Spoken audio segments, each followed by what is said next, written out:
በዞኑ በምርጫ ጣቢያ ከሚሰሩ አስተባባሪዎች የገዢው ፓርቲ አባልና አመራሮች እንደሚገኙበት ተገለጸ። በጉራጌ ዞን በበርካታ የምርጫ ጣቢያዎች ውስጥ አስተባባሪዎችና መዝጋቢዎች የገዢው ፓርቲ አባልና አመራሮች ያሉባቸው ናቸው ተብሏል። በምርጫ ሕጉ የምርጫ ጣቢያዎች አስተባባሪ፣ መዝጋቢ እንዲሁም ተቆጣጣሪዎች ከየትኛውም የፖለቲካ ፓርቲ አባልነት ነፃ የሆኑ ግለሰቦች ብቻ መሆናቸው ቢደነግግም በጉራጌ ዞን ባሉ የምርጫ ጣቢያዎች የሚሰሩ የገዢው ፓርቲ አባልና አመራር የሆኑ ግለሰቦች መበራከታቸው ምንጮች ያስረዳሉ።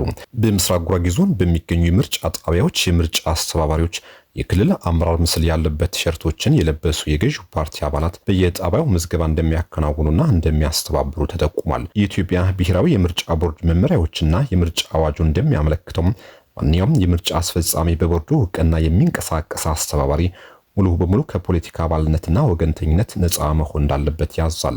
የጄኔን ምንጮች በዝርዝር እንደሚያስረዱት በጉራጌ ዞን በሚገኙ የምርጫ ጣቢያዎች እንዲሰሩ ምርጫ ቦርድ የመደባቸው ግለሰቦች የተሳሳተ መረጃ ሰጥተው ሊሆን እንደሚችል በመግለጽ በርካታ የገዢው ፓርቲ አባላቶች ይገኛሉ።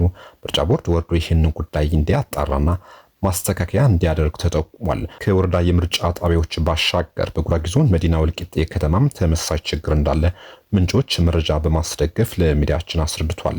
ይህ በምስሉ የሚታየው ምስል በአንድ የምርጫ ጣቢያ የሚያስተባብር የገዢው ፓርቲ አባል ነው።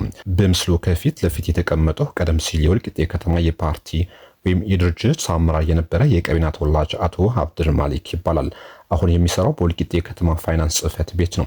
ታዲያ የገዢው ፓርቲ አባልና አመራር ሆኖ ከተማ ውስጥ በሚገኝ ምርጫ ጣቢያ አስተባባሪና መዝጋቢ ሆኖ እየሰራ ይገኛል ብለዋል ምንጭ።